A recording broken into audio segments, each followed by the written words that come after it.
आज काफी दिनों बाद सभी कॉलेज गए हुए थे। कुछ दिनों में उनका फाइनल एग्जाम भी इस सेमेस्टर का शुरू होने वाला था। उनके वहां पहुंचते ही टीचर उन सभी को एक नजर घूरते हुए बोलते हैं, लगता है आप लोगों की घूमने की कुछ ज्यादा ही हवा लग गई है, इसीलिए तो आप सभी बड़ी मुश्किल से ही अपना दर्शन करवा रहे हैं। अगर ऐसी ही बात थी तो डॉक्टर क्यों बनने लगे हैं? टूरिस्ट बन गए होते। उनके टोंट को सुन सभी अपना सर झुका लीजिए। ये बात बोलकर उन सभी को घूरते हुए वहां से चले जाते हैं। सभी जाकर अपने क्लासरूम में बैठ जाते हैं। उसके बाद वह 2 क्लास अटेंड का लंच के टाइम बाहर आते हैं। उनके बाहर आते ही सभी लंच एरिया में सब बैठे होते हैं। वहीं उन सब के उलट परिधि दूसरी ही ब्रेंच पर बैठी हुई थी। ये देख सभी एक दूसरे को देख इशारा करते हैं। तभी शिवी बोलती है, मुझसे भी बात नहीं कर रही है। काफी ज्यादा नाराज है, हम बिना बताए ही चले गए। ये सुन प्रिया और आन्या एक दूसरे को कुछ इशारा करते हैं और दोनों ही उठकर परिधि के पास जाकर खड़े हो जाते हैं और उसे देखते हुए बोलते हैं, परी तुझे पता है हम ना ऐसी जगह को घूमने गए थे कि हम तुम्हें क्या ही बताएं। कितनी ऊंची ऊंची इमारतें थी। ये बोल वो वहां के जंगलों को याद करने लगती है और फिर आगे बोलती है, कितने बड़े बड़े पार्क, कितनी बड़ी बड़ी मॉल है। घूम कर तो मजा ही आ गया। प्रिया की यह बातें सुन निम्मी अपना सर झटकते हुए बोली, क्या सच में वहां ऐसा था क्या जो हम नहीं देख पाए? ये बात सुनते ही कीर्ति फिर से उसके सर पर मारते हुए बोली, बेवकूफ तू जानती नहीं है प्रिया दी का ड्रामा। ये सुन निम्मी अपना सर सहलाते हुए उसे देखने लगती है। वही प्रिया और आन्या ने दोनों ही मिलकर न जाने कितनी तारीफें अपनी घूमने की कर चुकी थी, जिसे सुन परिधि ना चाहते हुए भी उन दोनों की तरफ देखकर बोलती है, क्या सच में वहां पर ऐसा कुछ था? ये सुन दोनों ही हाँ में सिर हिलाती है। तो परिधि बोली, तो फिर मुझसे प्रॉमिस करो नेक्स्ट बार मुझे भी ले चलोगे। ये सुन दोनों ही हाँ में सिर हिलाती है। तो परी भी मुस्कुराते हुए बोलती है, चलो ठीक है, मैं अब तुमसे गुस्सा नहीं हूँ। ये बोल उन सभी के पास जाती है जहाँ पर इस समय कीर्ति निम्मी बैठी हुई थी। दरअसल बॉयज आज आए नहीं थे। तभी वहां पर सनाया भी आकर बैठती है। तभी परिधि बोलती है, तो मैं भी तुम सभी को एक सरप्राइज देना चाहती हूँ। सभी उसे देखने लगते हैं तो परिधि थोड़ी शर्माते हुए बोली, मैं किसी को डेट कर रही हूँ। ये सुनते ही सभी उसे देखने लगते हैं। तभी शिवी घूरते हुए बोलती है, तुम कहती थी कि पहले अपनी लॉ की डिग्री को पूरा करोगी, उसके बाद ही अपने बॉयफ्रेंड के चक्कर में पड़ोगी।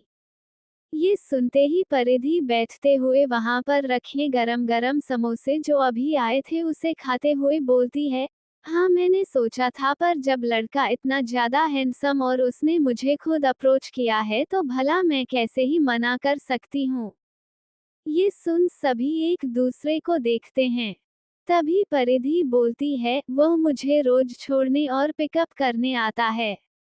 मैं तुम लोगों को जरूर मिलवाऊंगी और वो तुम लोगों को भी जरूर पसंद आएगा। कुछ देर बाद सभी लंच कर अपने 2 क्लासेस अटेंड करते हैं। वही सनाया का चेहरा थोड़ा मायूस था। उसे इतना मायूस देख आन्या पूछती है, क्या हुआ सनाया, तुम इतनी मायूस क्यों हो? ये सुन सनाया कुछ नहीं बोलती। तभी निम्मी धीरे से बोलती है, दी भाई जाने वाले हैं। ये सुन प्रिया जोर से बोलती है, कहाँ जाने वाला है? ये सुनते ही सनाया सभी को देखती हैं और फिर आगे बढ़ जाती है। तभी निम्मी बोलती है, भाई का एग्जाम के बाद वह प्रैक्टिकल के लिए कुछ महीने अब्रॉड जाने वाले हैं। ये सुन सभी एक बार सनाया को देखते हैं, फिर एक गहरी सांस लेते हैं। तभी सभी बाहर खड़े होते हैं। तभी परिधि को देख आन्या बोली, तो तुम्हारा बॉयफ्रेंड कहाँ है? हमें तो कहीं देख ही नहीं रही। तभी परिधि इधर उधर देखती हैं, फिर सामने देखते हुए बोलती है, वो रहा मेरा बॉयफ्रेंड, ये बोल दौड़कर जाती है और उस सामने वाले शख्स के गले लग जाती है। सभी की आंखें फटी की फटी रह जाती है।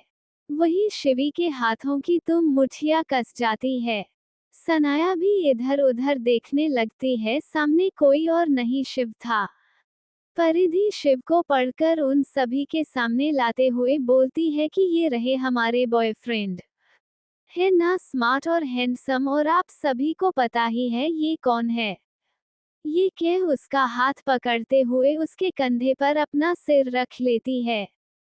वही शिवी उन दोनों के हाथों को ही देखे जा रही थी। वही सनाया आंखें छोटी कर शिव से बोलती है, अगर आपकी गर्लफ्रेंड को कोई प्रॉब्लम ना हो तो आप मुझे घर पर छोड़ दें। ये सुन शिव से एक बार उसे सभी को देखता है और आंखों पर गॉगल लगाते हुए परिधि से बोलता है, चलो मैं रास्ते में तुम्हें भी छोड़ दूंगा। ये सुन परिधि हंसते हुए बोली, क्यों नहीं। सनाया और परिधि वहां से चले जाते हैं। सभी शिवी के तरफ अपना चेहरा घुमा देते हैं तो शिवी भी बोलती है, तुम सभी को गोलगप्पा पार्टी करनी थी ना, अभी लेट नहीं हो रही है। सभी एक नज़र शिवी को देखकर गहरी सांस लेकर मन ही मन बोलते हैं, बिल्कुल अपने भाई के टू कॉपी है, कोई एक्सप्रेशन ही नहीं देती। उसके बाद कुछ देर बाद सभी वहां से चले जाते हैं। वहीं दूसरी तरफ राजवंश कॉर्पोरेशन में जानवी अपने डेस्क पर बैठी इस समय एक कोई चीज ड्रॉ कर रही थी और उसका मूड पूरी तरह से उखड़ा हुआ था। उसी के बगल में उसकी एक कलीग जिसका नाम ज्योति था, जो पिछले 2 दिन से जानवी से उसकी अच्छी बनने लगी थी। जानवी पिछले 2 दिन से यहाँ पर आ रही थी, पर उसका 2 दिन अच्छा नहीं गया था क्योंकि वह शैलजा यानी कि शैली उसके अंडर में काम कर रही थी। थप्पड़ मारने का बदला शैलजा अच्छे से निकाल रही थी। उसके हर काम में नुक्स निकालना, उसे हर बात पर एहसास दिलाना कि वह बिगनर है। अब जानवी का भी मूड ऑफ हो चुका था क्योंकि उसे एक ड्रेस डिजाइन के लिए दी गई थी और यह इसका 25वां ड्रेस डिजाइन है, यानी कि उसके पहले उसका सारा रिजेक्ट कर दिया गया था। उसे इतनी खुन्नस में देख उसके बगल में बैठी ज्योति बोलती है, मुझे तो समझ नहीं आ रहा कि आखिर मैडम को हो क्या गया है। तेरी डिजाइन तो इतनी अच्छी लग रही थी, उसके बाद भी वो उसे रिजेक्ट कर रही हैं। ये सुन जानवी कुड़ते हुए बोलती है, जरूर यह मेरे से किसी चीज का बदला ले रही है। ये सुनते ही ज्योति बोलती है, अगर ऐसी बात है तो तुम अपना इस बार का डिजाइन अभी जो मीटिंग में हम सभी देने वाले हैं, तुम भी हमारे साथ चलो और रोहन सर को दिखाओ। ये सुन जानवी बोलती है, इससे क्या होगा। ये सुन ज्योति बोलती है, अगर उन्होंने इसे एक्सेप्ट कर लिया तो फिर तेरा काम हो जाएगा। ये सुन कुछ सोचते हुए जानवी हाँ में सिर हिलाती है। वहीं दूसरी तरफ कपूर हाउस में मारिया इस समय एक लैपटॉप लेकर बैठी थी और वह उसमें कुछ कर रही थी। तभी सौरभ एप्पल खाते हुए उसके बगल में बैठ जाता है और उसके लैपटॉप में झांकते हुए बोलता है, विजनेश, यह क्या है। ये सुनते ही उसमें कुछ चेक करते हुए मारिया बोलती है, मैं सोच रही हूँ कि मैं भी कोई कंपनी खोलूँ और कुछ काम करूँ। घर बैठे बैठे मैं भी बोर हो जाती हूँ। सौरभ हंसते हुए बोलता है, टेंशन ना लो, बहुत जल्द हमारे दोनों हाथ में तलवार लटकने वाली है। आखिर जिस समय का इंतजार कर रहे थे वो समय जो आने वाला है। ये सुन मारिया सौरभ को घूरने लगती है। तभी सौरभ बोलता है, अच्छा एक बात बताओ, जब तू उस कमीने के पास रहती थी तो क्या तब भी वह तुझसे छिछोरापंती करता था, या फिर तू कैसे उसे डरा कर रखती थी। देख, तूने मुझे बताने को बोला था। वही मारिया उसे घूरते हुए उसके पैर पर जोर से लात मारती है। तभी सौरभ दर्द से चिल्लाते हुए बोला, अपने बगल में देखकर बोला कर बेलबुद्धि। ये सुनते हुए आलोक बोलते हैं, किस इंसान की बात कर रहे हो तुम सभी। ये सुनते ही दोनों एक पल के लिए चुप हो जाते हैं। तभी सौरभ खिसियाते हुए बोलता है, वही जहां तुमने हमें खाई से नीचे गिरा दिया था। जिन्होंने हमें बचाया था, हम उसकी बात कर रहे हैं। ये कह वह धीरे से वहां से उठता है और वह चला जाता है। तभी आलोक मारिया से बोलते हैं, मुझे ऐसा क्यों लग रहा है कि तुम सभी मुझसे कुछ छुपा रहे हो। अगर कुछ ऐसा है तो मुझे अभी बता दो, क्योंकि अब मैं किसी भी प्रकार का एक भी धोखा बर्दाश्त नहीं करने वाला। ये सुन मारिया उसे देखते हुए बोलती है, आप तो जानते हैं उसकी बोलने की बीमारी है, वो तो कुछ भी बोलता रहता है, आप उसकी बातों को मत लीजिए। ये बोल उठकर वहां से जाने लगती है। तभी आलोक पीछे से बोलते हैं, पर जो भी बोलता है सच बोलता है। मारिया वहां से चली जाती है। तभी उसके फोन पर एक मैसेज आता है, मुझे आपसे मिलना है, इट्स अर्जेंट। वहीं दूसरी तरफ एक स्ट्रीट फूड पर आन्या अपने सारे गैंग के साथ एक गोलगप्पे वाली दुकान पर खड़ी थी और मस्त से गोलगप्पे का लुत्फ उठा रही थी। बड़े ही दिनों बाद उन्हें यह मौका मिला था। तभी करती बोलती है, दी हम पहले कितने अच्छे से ऐसे ही एंजॉय करते थे। जब से आपकी शादी हुई हमारी सारी एंजॉयमेंट खत्म हो गई। ये बोल मस्त गोलगप्पे खाए जा रहे थे। तभी निम्मी सभी को शिवी की तरफ इशारा करती है। सभी शिवी को देखते हैं तो एक दूसरे को देखने लगते हैं। शिवी की आंखों में आंसू था और वह अपने गोलगप्पे में भर भर कर मिर्च डालकर खा रही थी। वह न जाने कितने गोलगप्पे खा ली थी। तभी गोलगप्पे वाला भी बोलता है, बिटिया इतना भी मिर्च मत खाए, नुकसान करेगा, आपकी बॉडी में जलन करने लगेगा।